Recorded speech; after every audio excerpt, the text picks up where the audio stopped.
युवा मित्रों, बसंत गुरु जी का प्रणाम। आप है हमारे सक्सेस मंत्र में, सफलता का मंत्र। मित्रों, आज की सफलता का मंत्र क्या है? सफलता का मंत्र ये है, यदि आपका माइंडसेट सही है और आपकी विचार सही है और आपका अवधारणा सही है और आप सही सोचने के तरीका जानते हैं और अपने सोचे हुए चीज़ पर अमल करना जानते हैं और अमल करते हुए विश्वास रखते हैं कि आप जो कार्य कर रहे हैं वह 100% खरा है, टंच है, वो होकर ही रहेगा, यानी हो चुका है। सिर्फ मैं निमित्त मात्र हूँ, इस ब्रह्मांड में वो हो चुका है, मैं सिर्फ उसको अपने जो कर्तव्य है उसे निर्वहन कर रहा हूँ। ऐसे लबरे यदि आप आत्मविश्वास से भरे रहेंगे मित्र, तो आपकी सारी मानसिक कठिनाइयाँ दूर होता हुआ चला जाएगा। अन्यथा क्या होगा? आप स्वयं के लिए अपने लक्ष्य को प्राप्त करने की दिशा में हासिल करने के बजाय स्वयं से इस तरह से कुछ हरकतें करने लगते हैं, मानसिक हरकत की सोच में आ जाता है कि आप अपने लक्ष्य को हासिल करने से पीछे हो जाते हैं। पीछे होने के पीछे आपकी मानसिक कठिनाइयाँ क्या होता है? आप तुलना करते हैं, आप ये सोचते हैं कि अभी आपका टारगेट पूर्ण क्यों नहीं हुआ, अभी, जबकि हमने जो लक्ष्य बनाया था, जिस गति में चल रहे थे, उस गति को बरकरार रखना चाहिए, न कि दूसरे को देख करके हमें अभी तत्काल अपने उसमें कोई ऐड करें। मेरे अक्सर नौजवान मित्र क्या करते हैं, अपनी योजनाओं में बीच बीच में ऐड करते रहते हैं, पुछल्ला जोड़ते रहते हैं, टैग जोड़ते रहते हैं। उसको लगता है कि मेरी जो योजना है वो शायद फ्लॉप योजना ना हो जाए, या जो मैं काम कर रहा हूँ ये शायद मेरे लक्ष्य को उतना पूर्ण नहीं होगा। अब मान लीजिए एक मेरे विद्यार्थी ने कहा कि गुरुजी मुझको ना 12वीं में 70% लाना है। वो 2 साल पहले बोले थे। 2 साल पहले बोले थे तो 2 साल पहले उसने जो सोचा था 70%, उसमें कुछ डिज़ाइन किया था कि उसका कहना था कि मुझे एक अच्छे से कॉलेज मिल जाएंगे, कॉलेज में दाखिला हो जाएगा, दाखिला होने के बाद मुझको ये कर लेना है, वो कर लेना है। अब उसने देखा कि आगे चल करके कट ऑफ ही 80% से ऊपर जा रहा है, जिस कॉलेज की बात कर रहा था। अब उसके दिमाग में एक ऐड ये हो गया कि 10% मुझको और बढ़ाना पड़ेगा। अब उसका टारगेट लक्ष्य था 70%। अब अचानक उसको टेक करना पड़ गया 10% का और ऐड करना पड़ गया। अब जो 10% का अतिरिक्त भार है, अब उसके मानसिक कठिनाइयाँ शुरू कर दिया। क्यों? क्योंकि उसकी पूरी जो मनोवृत्ति था या जो माइंडसेट था वो 70% पर था। अभी भी वो 70% में यदि टिका रहा था कि मुझे हर हालत में कम से कम 70% की कार्रवाई करनी है, अपनी दक्षता करना है, अपनी तैयारियां करना है। हो सकता है वो 80% से आगे निकल जाता, क्योंकि वो डिस्टर्ब नहीं होता। लेकिन अब वो डिस्टर्ब हो गया। अब वैसे छोटी छोटी चीज़ों को लेकर के हम अपने लक्ष्यों को बार बार बदलते रहते हैं, टारगेट को चेंज कर देते हैं। टारगेट को चेंज कर देने के कारण हमारी जो मानसिक अवधारणा है, या जो हमारी एनर्जी है, या जो हमारी स्वाभाविक जो प्रकृति है, वो छेड़छाड़ हो जाता है। अब जब उसमें अनबैलेंस हो जाता है, छेड़छाड़ होने के कारण सारी चीज़ें बिगड़ने लगते हैं। एक आपका कोई चीज़ टाल मटोल हुआ तो एक को पूरा करने के लिए दूसरा हुआ, दूसरा करने के लिए तीसरा हो गया। आप कभी सभागार में जाके देखते होंगे, या किसी के मैरिज में जाते होंगे, या कभी ऐसे कोई बड़े फंक्शन में जाते होंगे जहाँ जूता आपको बाहर निकालना पड़ता होगा, जूते चप्पलें आपको बाहर निकालना पड़ता होगा। प्रार्थना घर है, सभा स्थल है, या ऐसे जो भारतीय पारंपरिक जहाँ हम बैठ करके भोजन करते हैं, इत्यादि इत्यादि। तो आप क्या देखते हैं कि एक किसी व्यक्ति का जूता या चप्पल मिसिंग होता है। अब वह जूता चप्पल एक व्यक्ति का मिसिंग हुआ है, किसी मस्खरे ने, किसी ने मजाक करके उसकी जूता चप्पल कहीं अलग अलग फेंक दिया। चोरी नहीं हुआ है, पर उसने ऐसा फेंक दिया कि उस समय उसको नहीं मिला। अब क्या हो गया, एक दूसरा बंदा आया, देखा कि अरे यार मेरी चप्पल जूता नहीं है, तो वो एक दूसरे का उसने उठा लिया, पहन लिया। अब वो दूसरे व्यक्ति के आया, उसको भी मालूम, देखा कि उसका नहीं है, तो वो तीसरे का कर लिया। इस तरह से करते करते ढेर सारे लोगों का जूता चप्पल मिसिंग हो जाता है, गड़बड़ हो जाता है, दूसरे के पैर में दूसरे का जूता चप्पल चला जाता है। ऐसे ही मित्र मेरे मस्तिष्क की बनावट होती है, कोई एक कोने में हमारा कोई चीज़ डिस्टर्ब होता है। अब हम उसको पूर्ति करने के लिए हम अपने किसी खंड से उसे खींच के लाते हैं। अब वो होता क्या है कि फिर वो सारा चक्र चलने लग जाता है, और वो एक अनकम्प्लीट साइकिल बन जाता है। इसलिए जब कभी आप कोई चुनौती या कोई लक्ष्य या कोई टारगेट या कोई बिजनेस या कोई पढ़ाई या कोई कैरियर का दांव आप खेल रहे हो मित्र, तो उसको सबसे पहले अपने मानसिक चुनौतियों को पहले ध्यान दीजिए कि आपकी मानसिक चुनौतियां क्या क्या हो सकती है, आपकी मानसिक कठिनाइयां क्या क्या हो सकती है। क्या आप अपने टारगेट पर, अपने लक्ष्य पर, अपने गोल पर अडिग रह सकते हैं? क्या आपका घनीभूत विश्वास है? क्या अपने ऊपर विश्वास है, अपने दिमाग के ऊपर विश्वास है, अपने समझ के ऊपर विश्वास है, अपने आर्थिक पोजीशन पर विश्वास है, अपने परिवार वालों पर विश्वास है, या जिससे कोचिंग या जिससे आप कोचिंग ले रहे हैं, ट्यूशन ले रहे हैं, मार्शन करें, उसके ऊपर विश्वास है? यानी कि यदि आप में सब विश्वास कंप्लीट है तो आपने पहली मानसिक कठिनाई जीत लिया। इन्हीं में से किसी एक के साथ अविश्वास हो जाने से फिर हमारी मानसिक कठिनाइयाँ शुरू हो जाती है, क्योंकि एक बार चेन टूटा, सर्किल टूटा, तो फिर उसको पूर्ति करने के लिए फिर घूमते रहता है। दूसरी कठिनाइयाँ सबसे क्या है कि हम अपने कर्म से ज़्यादा कई मर्तबे भाग्य पर भरोसा करने लगते हैं। यद्यपि आप युवा वर्ग हो, जानते हो, आज के युवा वर्ग हो, आप भाग्यवादी नहीं हो, मतलब आप भाग्य के भरोसे बैठने वालों में से नहीं हो, आप कर्म करना जानते हो। लेकिन चूंकि आप अधूरा कर्म करने के कारण आपका जो लक्ष्य है समय पर पूर्ण नहीं होता, समय पर उसका परिणाम नहीं आता, समय पर उसका उचित मूल्य नहीं मिलता, तो आप किसके ऊपर लौट जाते हो? भाग्य के ऊपर। कहते मेरे भाग्य में नहीं है यार, और आप निराशावादी को जन्म देते हो। और एक बार आपके माइंड में निराशा ने जन्म लिया तो वो सारे फैकल्टी को फिर वो अटैच करता है कि देखो आप क्यों इतना भाग दौड़ करते हो, वो तो ऐसे भी फेल होने वाला है। उसके मन में है कि उसके भाग्य उसका सही नहीं है, भाग्य ठीक नहीं है। अब उसने भाग्य को कोसा, अब भाग्य को कोसा तो भाग्य भी इस तरह से पूरे का पूरा एनर्जी डिस्टर्ब हो जाता है।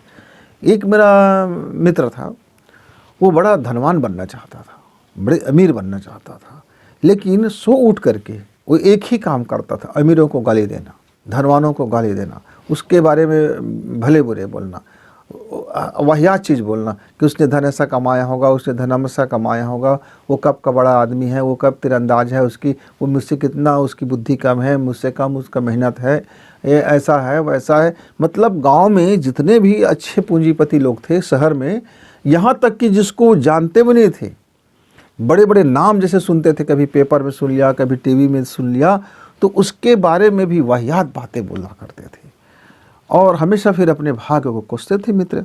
तो उस धन उससे पीछा छुड़ाने लगा। जो उनके पास जो धन था, जो अमीरी था, वह भी धीरे धीरे घटने लगा। यद्यपि उसका मेहनत कई गुना ज़्यादा था, लेकिन फिर भी उस मेहनत के अनुसार, जो उसकी योजना के अनुसार, उसकी दक्षता के अनुसार, उसकी प्रखरता के अनुसार उसके पास धन बिल्कुल नहीं था, कम होने लगा, गरीबी आने लगा। क्यों? क्योंकि उसने ब्रह्मांड में क्या फेंक दिया?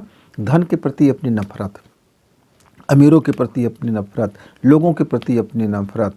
तो पूरा का पूरा मार्ग उसके जो मनोविज्ञान में नफरत के ही साइकोलॉजी था। तो नफरत के साइकोलॉजी में धन कैसे उसके करीब टिकता? मित्रों, इसी तरह से जब हम कोई लक्ष्य टारगेट करते हैं तो उससे संबंधित जितना भी संस्थाएं हैं, उससे संबंधित व्यक्ति है, उससे संबंधित तमाम लोग हैं, आप नफरत मत फेंको। नफरत फेंकने का नहीं है। नफरत आप फेंकोगे तो उसका परिणाम नकारात्मक ही आएगा। एक एग्जाम्पल देता हूँ।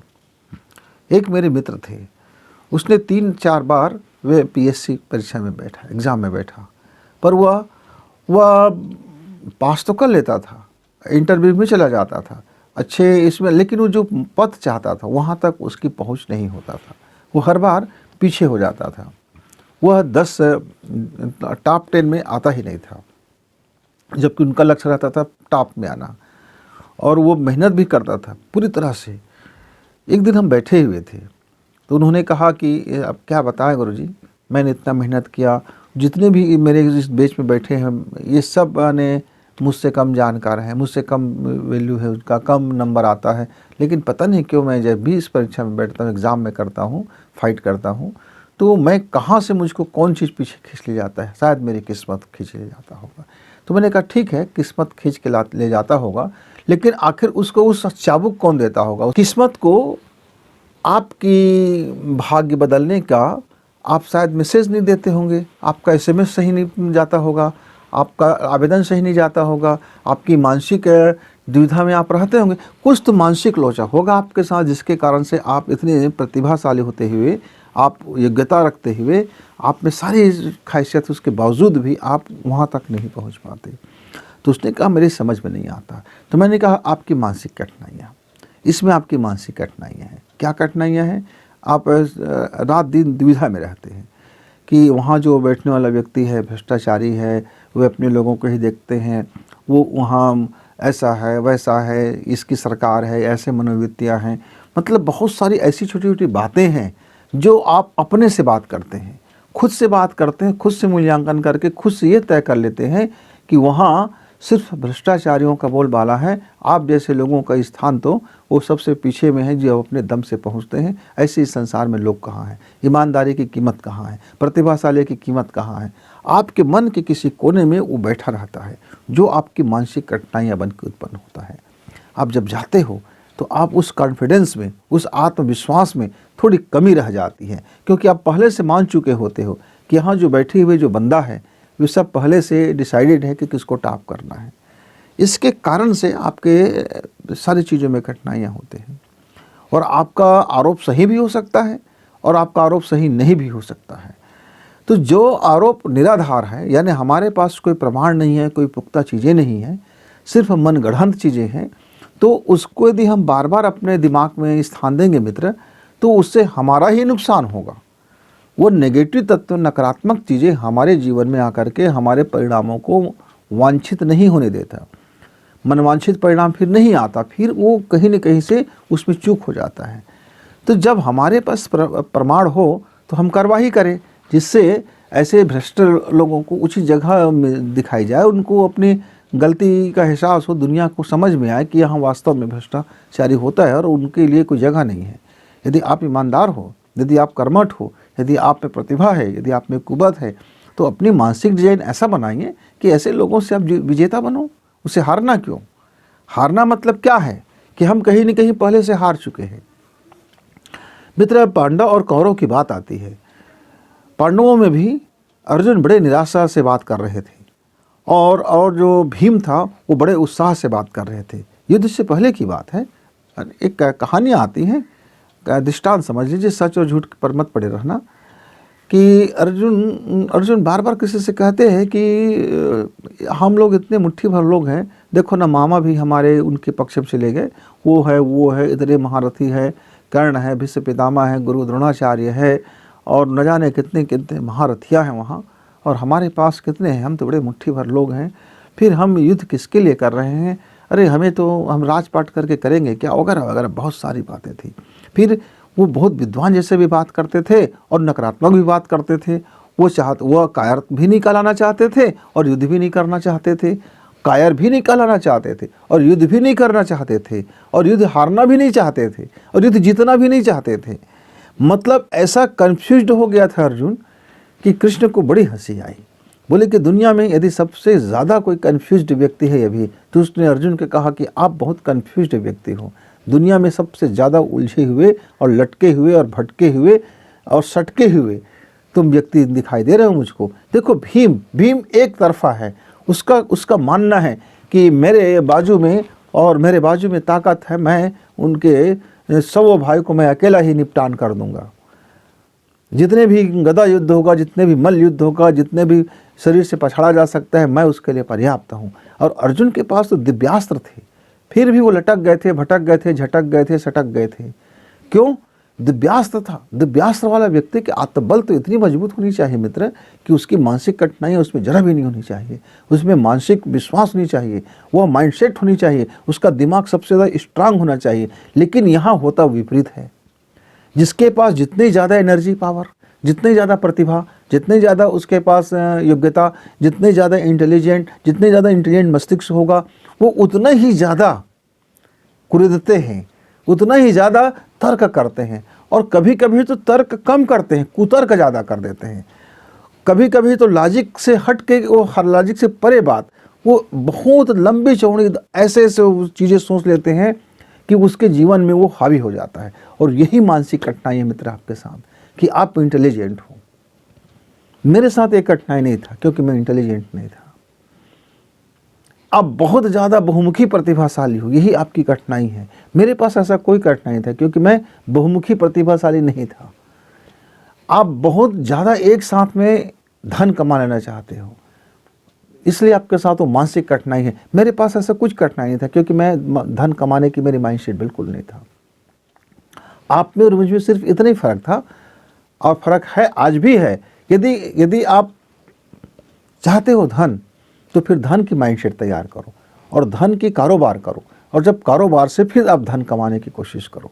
लेकिन आप चाहते हो अमीर बनना, पर आप चाहते हो सरकारी नौकरी भी करना, और आप चाहते हो कि वो माने किसी मंत्री के दबाव में मत आओ, और आप चाहते हो कि आप सबसे ऊपर बैठे रहो, टॉप में रहो, तो फिर आप अर्जुन से भी ज़्यादा कन्फ्यूज्ड व्यक्ति हो। मित्र, यदि सरकारी कर्मचारी बनना है तो नौकरी, तो जो नौ करके रहेगा वही उस पद के काबिल है। आप में बहुत योग्यता है, पर आपको झुकना पड़ेगा, कानून के साथ झुकना पड़ेगा, व्यवहार के साथ झुकना पड़ेगा, और मंत्रियों के सामने झुकना पड़ेगा। हो सकता है मंत्री आपके सामने बिल्कुल पढ़ा लिखा ना हो, लेकिन उसकी एक काबिलियत उसको आपसे ज़्यादा महान बना देता है। क्या काबिलियत? कि वो जनप्रतिनिधि है, जनता ने उसको अपनी नुमाइंदी चुना है, और आप जनता की सेवा के लिए हो। आपको जनता की टैक्स से तनख्वाह मिलती है, तनख्वाह उनको भी जनता के टैक्स से मिलती है, लेकिन जनता ने उसको कानून और संविधान का बनाने के लिए और आदेश करने के लिए बना दिया है। उसको एक मिल गया है, ताम्रपत्र मिल गया है कि आप आदेश कर सकते हो, और आप उसके नीचे हो, आप मातहत हो। आप अपने नौकरी के लिए जो भी आपकी एज है, जो भी आपकी पद है, उसमें आपको तनख्वाह चाहिए, और आप अपनी तनख्वाह के लिए काम करते हो। वो सेवा के लिए कार्य करता है। ये अलग बात है कि कितने परसेंट भ्रष्ट हैं और कितने अच्छे हैं, वो अलग मैटर है, लेकिन दोनों में बेसिक फ़र्क है मित्र। इसलिए हमारे बहुत से नौकरशाह काफ़ी दिन नौकरी करने के बाद वो देखता है कि माइंड गेम यहाँ से नहीं खेला जा सकता, तो अपने इस्तीफ़ा दे करके फिर वो राजनीति में आ जाता है। इसलिए इसको राजनीति कहा गया। इसमें आज आप सैल्यूट कर रहे हो, और कल इसको कोई कुत्ता भी नहीं पूछेगा, ऐसा भी कंडीशन हो जाता है। आज एक मंत्री है, बड़ी बड़ी ठाट बाट है, कल हार गया, परसों उसके बंगले पर जाओ तो मक्खी भीड़ में नहाते रहते हैं, ये भी कंडीशन है। पर आप सरकारी कर्मचारी हो, कोई जीते कोई हारे, कोई किसी का सत्ता रहे, आपका लड्डू आपके घर पहुंचते रहता है, आपके थैले हमेशा भरा रहता है, आप जिधर दम उधर हम वाली नीति में आप चलते ही रहते हो। इसलिए मित्र, आपकी प्रतिभा का उतना मोल नहीं जितने कि उस जनप्रतिनिधि का रह जाता है। तो अपनी औकात के दायरे में हमको सोचना आना चाहिए, हमको अपनी सीमा के दायरे में सोचना आना चाहिए, हमको अपने फ्रेम के बारे में अपनी औकात पता होनी चाहिए। यदि पता है तो फिर इसमें कोई मुश्किल नहीं है, लेकिन मालूम होते ही भी स्वीकार नहीं होती है तो मुश्किल हो जाता है। आप अपना कर्तव्य नहीं देखते हो, दूसरा का कर्तव्य हमेशा याद कराते रहते हो। एक कलेक्टर के बाबत में बात बता रहा हूँ, एक छोटी सी बात है। हमारे ज़िले में एक कलेक्टर आया, वो ट्रेनिंग के बाद शायद पहले आया होगा। हमने उससे कुछ अपनी काम था, उसके बाबत उससे मिलने गए, बड़ी दिखाया कि हाँ हम वो बड़े अच्छे हैं, वो हैं। अच्छा, सारा चीज़ समझ में आया। उसने हमारी एप्लीकेशन ली, तुरंत ऑर्डर किया किसके ऊपर यह कार्रवाई की जाए। उसके बाद वह उसकी जो कार्रवाइयाँ हैं आज 10 साल से नहीं हो पाया। क्यों नहीं हो पाया? क्योंकि वह भी सिस्टम में ही कलेक्टर बना था, और सिस्टम का अंग था, और सिस्टम से बाहर जाकर के कोई कार्य नहीं कर सकता था, क्योंकि उसके पास इतनी प्रतिभा नहीं था, उसके पास इतनी औकात नहीं थी, उसके इतनी क्षमता नहीं था, उसके पास इतनी दक्षता नहीं था कि वह कह सके सारे भ्रष्टाचारी लोगों को, अपने चपरासी से लेकर के मंत्रियों को, कि मैं तनख्वाह के अलावा मुझे कुछ नहीं चाहिए, मैं सारा चीज़ योजना जो करूँगा भारतीय कानून के अनुसार से करूँगा। और व्यवहारिकता में भी वह एक सामान्य व्यक्ति, और एक अधिकारी व्यक्ति, और एक राजनेता व्यक्ति, और एक व्यापारी व्यक्ति, सबको समानता से नहीं समझ पाया, क्योंकि सिस्टम में आते ही उसको झोल झाल में वो भी फंस जाते हैं। मित्रों, पैसा की एक ऐसी महान हो जाता है व्यक्ति कि सारा आइडिया और सारा जो आदर्श है, सारा का सारा धरा के धरा रह जाता है। मैं नाम नहीं ले रहा, कई ऐसे अधिकारियों को मैं व्यक्तिगत तौर से जानता हूँ जो आदमी बड़े अच्छे होते हैं, पर आने के बाद वो उस सिस्टम में वैसे ही, और कभी कभी तो उससे भी ज़्यादा करप्ट हो जाते हैं, एक टॉप लेवल का अधिकारी है। मित्रों 7 बजे आप शाम को उससे मिलिएगा तो नशा में धुत पड़ा रहता है। क्यों? घर में कोई कदर नहीं है, पैसे की कदर है, उनके घर वाले उनके तनख्वाह ले लेते हैं, और वो भ्रष्टाचारी भी हैं और अच्छा आदमी भी है, एक अच्छा इंसान भी है, और वो दुख भी रोता है कि यार मुझे इतना भ्रष्टाचार करना पड़ता है, अच्छा नहीं लगता भाई। वो रोज़ अपने भगवान से माफ़ी भी मांग लेता है, लेकिन रोज़ भ्रष्टाचार में लिप्त हो जाता है, और रोज़ शाम को आते ही बियर बार में, ठर्रा में और नशे में धुत भी हो जाता है।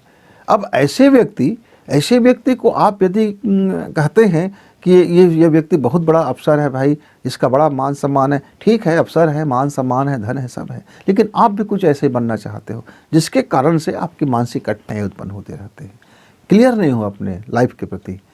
यदि आप क्लियर हो जाते तो कोई दिक्कत नहीं था। मेरे एक मित्र थे, हम लोग सब एक साथ पढ़ा करते थे, वो हमेशा हमसे कहते थे कि भैया मुझे तो नौकरी करना है भाई, और ऊपरी कमाई खाना है, और खूब मलाई खाना है, और खूब धनपति बनना है, खूब पैसा कमाना है। मैं बोला बिजनेस कर लो। नहीं, बिजनेस में क्या होगा, कभी भी सौदा का हो गया भैया, घाटा का बात है, बिजनेस की बात है, उतार चढ़ाव हो गया, मार्केट की बात है, तो इसलिए कर्मचारी बनो, सरकारी कर्मचारी बनो, और जितना लूट सकते हो सबको, और सबको खुश रखो, ऊपरी अपने अधिकारी को खुश रखो, नेता को खुश रखो, जनप्रतिनिधि को खुश रखो, गुंडा को खुश रखो, लुटेरे को खुश रखो, खुद भी खुश रहो, मिल बांट के खाओ, खूब खाओ और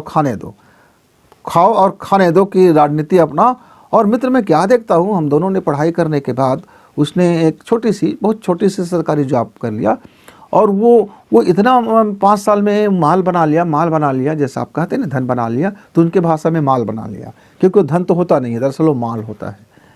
और उसने काफ़ी माल बना लिया, लेकिन पैसे की हवस से फिर आदमी न जाने क्या हो जाता है। काफ़ी है, इतनी संपत्ति है कि उनके मुकाबले मेरे पास दशांश नहीं है। लेकिन क्या वो मित्र अपने आप में, अपने परिवार में, क्या वो मानसिक कठिनाई से नहीं गुजर रहे हैं, वो दूसरी बात है। तो पहले तो आप अपना लक्ष्य सही तैयार कीजिए कि एक तरफा हो जाइए, कि ईमानदारी में रहना है, बुद्धि बल में चलना है, कि आप बेईमानियों की सिस्टम में शामिल होना है, भ्रष्टाचारियों के सिस्टम में शामिल होना है, गंदे लोगों के सिस्टम में शामिल होना है, कि व्यापारियों के सिस्टम में शामिल होना है, कि समाज सेवी सिस्टम में शामिल होना है, कि आध्यात्मिक मनुष्य बनना है। पहले तो आप अपना विजन क्लियर कीजिए। जैसे आप अपना विजन क्लियर करेंगे तो उसके अनुसार आपका प्रोजेक्ट बनेगा, फिर उसके अनुसार आपका डायग्राम बनेगा, फिर उसके अनुसार आपकी सोच बनेगा, और उसके अनुसार फिर आपकी मानसिकता बनेगी। और जिसके अनुसार जो मानसिकता बनेगी तो उस रास्ते में जो मानसिक कठिनाइयाँ होगा उसको आप फिर सॉल्व करोगे। क्यों ऐसे सॉल्व कर सकते हो? मान लीजिए मैं नेता के लिए परफेक्ट व्यक्ति नहीं हूँ, मैं राजनीति के लिए परफेक्ट व्यक्ति नहीं हूँ, लेकिन मुझे भी शौक चल रहा गया भाई, चलो तो मुझे भी इस बार का विधायक का चुनाव लड़ना है, या सांसद का चुनाव लड़ना है, या सरपंच का ही चुनाव लड़ना है, या छोटे से पंच का ही चुनाव लड़ना है, या वार्ड परिषद का ही चुनाव लड़ना है। कितने लोग होते हैं, मुट्ठी भर होते हैं, लेकिन मैं जब वार्ड मेंबर के लिए भी मैं यदि पर्चा भरूंगा तो मैं उस राजनीति का हिस्सा हो गया, और उस राजनीति को फिर उसी अनुसार से मैं जीत पाऊंगा, नहीं तो मैं तो हारना मेरा तय हो जाएगा। लेकिन चाहे मैं वार्ड का मेंबर बनूं, चाहे मैं सांसद बनूं, दोनों में कोई फर्क नहीं है मित्र, क्योंकि दोनों में आपको मानसिकता राजनीति के लाना पड़ेगा, अपनी स्वभाव भी राजनीति के लाना पड़ेगा, अपनी लाइफ स्टाइल भी राजनीति करना पड़ेगा, अपने दिनचर्या भी राजनीति जैसे करना पड़ेगा, अपने खान पान, रहन सहन, बोली भाषा, सोच विचार, सारा चीज़ फिर उसी के सिस्टम में आपको ढलना पड़ेगा, तब तो आप ठीक हो, नहीं तो आप फेंक दिए जाओगे, धक्के दिए जाओगे। तो मित्रों आपका लक्ष्य ठीक विजन से तैयार कीजिए। जैसे हमारा विजन क्लियर होगा, हम उसके अनुसार अपने व्यवहार को, हम अपने आदतों को हम अपने ढालें। और आप दोनों चाहते हो भैया मैं कुछ ऐसे इधर उधर करके जुगाड़ करके, माल ताल करके अमीर बनना, धन भी खसोड़ता रहूं, और लोग मुझको अध्यात्म भी कहते रहे, और मैं एक अधिकारी भी बना रहूं, लोगों से कहता रहूं कि मैं ईमानदार हूं, और मैं ज़रा भी ईमानदार ना रहूं, मैंने कितने मुखौटों के साथ में जीवन जीऊँ, यही आपकी असली मानसिक कठिनाई है। सारे मुखौटों के साथ यदि आप अपने जीवन जीते हुए मित्र, तो सबसे मानसिक बड़ी कठिनाई ये होता है कि माइंड सोचता है कि कौन सा मुखौटा अभी इसको पहनना है। इतने मुखौटे हो जाते हैं आपके कि माइंड डिस्टर्ब हो जाता है, कंफ्यूज हो जाता है कि अभी इनका कौन सा मुखौटा है। आप देखो ना, आपके मित्र देख लो, राजनीतिक व्यक्ति देख लो, अधिकारी देख लो, कर्मचारी देख लो, अरे मामूली चपरासी भी देख लो, छोटा सा या छोटा दुकानदार देख लो, परचून के दुकानदार वाला देख लो, किसान भाई भी देख लो, जब चुनाव का समय आता है तो आम जनता को भी देख लो। हाँ, मैं तो देखते रहता हूँ कि एक मामूली से व्यक्ति जिसके उसको अपनी वोट की कीमत उस समय लगता है कि मुझको एक पौवा मिल जाएगा कम से कम, तब मैं वोट डाल दूंगा। माने स्वतंत्रता की कोई मोल नहीं। ऐसे है, अब मैं क्या बताऊं कि उसको जैसे आज़ादी का कोई मतलब नहीं है, उसके लिए बस एक पौवा हो गया और वोट डाल दिया। ऐसे भी बहुतायत लोग हैं, बहुतायत लोग हैं। क्या किसी को दोष देना। कुछ समूह का अच्छाई भी होता है, कुछ समूह का बुराई भी होता है। लोकतंत्र है जहाँ सबका वोट का अधिकार बराबर है। एक ही चीज़ तो बराबर है, अधिकार है कि आपका वोट देने का अधिकार बराबर है। टक्का सिर भाजी टक्का सिर खाजा, अंधेर नगरी के चौपट राजा। मित्रों, जो एक एजुकेटेड व्यक्ति है, जो एक संभ्रांत व्यक्ति है, जो एक दार्शनिक व्यक्ति है, जो एक आध्यात्मिक व्यक्ति है, जिसके पास सबसे ज़्यादा इस मानवता की सेवा करने का उस पर जीवन लगा दिया, खपा दिया, उनका भी मोल वही। और एक व्यक्ति जो पौवा में बिक जाने वाला व्यक्ति, उनका भी मोल यही। लोकतंत्र की यही खूबी कह सकते हैं या लोकतंत्र की यही खराबी कह सकते हैं, कुछ भी कह सकते हैं भाई। लोकतंत्र में एक अच्छा व्यक्ति आज की डेट पर, आज के समय में, मैं पूरे भारत देश में कह सकता हूँ कि यदि वह चुनाव में राजनीति में आता है और वह यदि साधु भी है, संत भी है, भगवान भी क्यों ना हो, यदि वह राजनीति की तरह से नहीं सोचता है, राजनीतिक तरह से यदि वह राजनीतिक वोट में प्रचार प्रसार नहीं करता है, वह वोटिंग से पहले की रात्रि यदि वह खर्चा पानी नहीं करता है, हर बूथों में खर्चा नहीं करता है, तो वह देश का सबसे शानदार और महान व्यक्ति भी को हारने में देर न लगेगा, धूल चाट दी जाएगी। क्यों? क्योंकि यहाँ तो पौवा छाप वाले लोगों की बहुतायत है मित्र, और जिसकी ज़्यादा बहुमत है उसकी सरकार बनेगी। सीधी सी बात है। यदि आप चाहते हो कि इस दुनिया में आपकी बहुतायत हो, तो साधना वाले व्यक्ति को अपनी बहुतायत की संख्या बढ़ाना पड़ेगा, अच्छे व्यक्तियों को अपनी शागिर्द बढ़ाना पड़ेगा, अच्छे लोगों को भी अपनी टीम बढ़ाना पड़ेगा। अच्छे लोगों को सिर्फ गाल बजाते रहने से काम नहीं चलने वाला है। जैसे पौवा व्यक्तियों की एक टीम बना लेता है, वो जहाँ भी जाता है अपनी पौवा जमा लेता है, अपनी पौवा की कारोबार बना लेता है, अपनी पौवा छाप में वो मगन हो जाता है, अपने पौवा वाले लोग दोस्त का उनका कैटेगरी बन जाता है। तो फिर आप अच्छे लोग हैं, आप बेहतर लोग हैं, आप क्यों संगठित नहीं हो सकते? केवल संगठित का भाव में देखता हूँ तो ऐसे ही महान लोगों के प्रति संगठित का भाव है, क्योंकि यहाँ तर्क बहुत ज़्यादा है, यहाँ बहुत अपने में लपेटे में आ जाते हैं। और पौवा छाप व्यक्ति के पास कोई तर्क नहीं होता, एक ही उनका है एजेंडा कि आप भी पौवा वाले, मैं भी पौवा वाले, और सब बैठ करके मिलजुल कर सबको गाली बकते हैं और पौवा मारते हैं, और उनकी दिनचर्या इसी में खुश हो जाता है मित्र। उसका लक्ष्य क्लियर होता है पौवा। आपका लक्ष्य क्या है? तो आप भी अपने लक्ष्य को पहले देख लीजिए भाई कि आप किस कैटेगरी में, कौन सी टीम में आना चाहते हैं। लेकिन हम कभी नहीं कहते कि मेरे देश में पौवा वालों की बहुतायत है। हमने अनुभव किया है कि अच्छे लोगों की भी बहुत ज़्यादा संख्या है।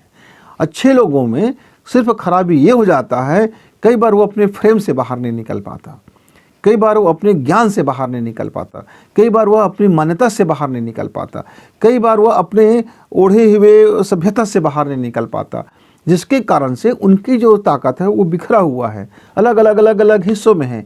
और जो पौवा वाले व्यक्ति हैं वो सब छोड़ छाड़ करके पौवा में आ जाते हैं। न जात मतलब है, न पात मतलब है, न ऊंच मतलब है, न नीच मतलब है, न अमीर का मतलब है, न गरीब का मतलब है, न पढ़ा लिखा का मतलब है, न अनपढ़ का मतलब है, न चोर का मतलब है, न सिपाही का मतलब है, न चंडाल का मतलब है, न जज का मतलब है। सारा फ्रेम तोड़ दी जाती है और एक ही फ्रेम रह जाता है पौवा।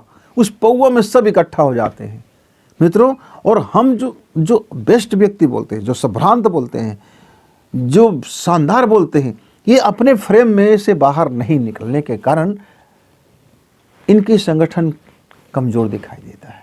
इसलिए दुनिया में जब कभी ऐसा कोई चीज़ आता है कि हमको एक बड़ी लक्ष्य तैयार करते हैं, इस शानदारी का लक्ष्य तैयार करते हैं, एक साधना का लक्ष्य तैयार करते हैं, एक आराधना का लक्ष्य तैयार करते हैं, एक आध्यात्मिक लक्ष्य तैयार करते हैं, तो हमें इसमें बड़ी मानसिक कठिनाइयाँ आता है, क्योंकि हमारे अंदर में कहीं न कहीं वो पौवा छाप वाली मानसिकता भी बैठा रह जाता है।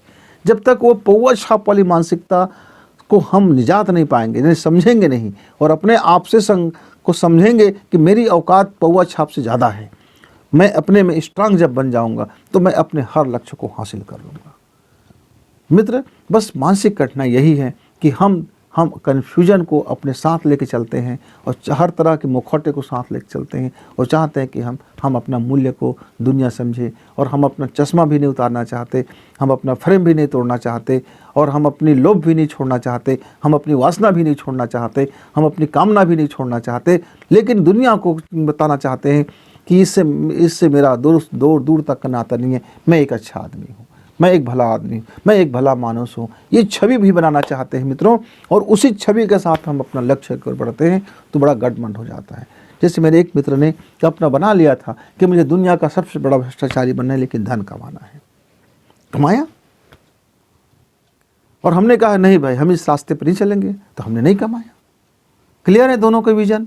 मैं अपने रास्ते पर हूँ तो मुझे भी कोई दिक्कत नहीं है, मैं जो भी हूँ, जैसा भी हूँ, जितना भी मेरे पास है, मैं भी स्वाभिमान से कह सकता हूँ, और वो भी कह सकता है यार मैं जैसा भी हूँ आज मेरे पास अकूत धन है, मैंने इसी लक्ष्य बनाया था।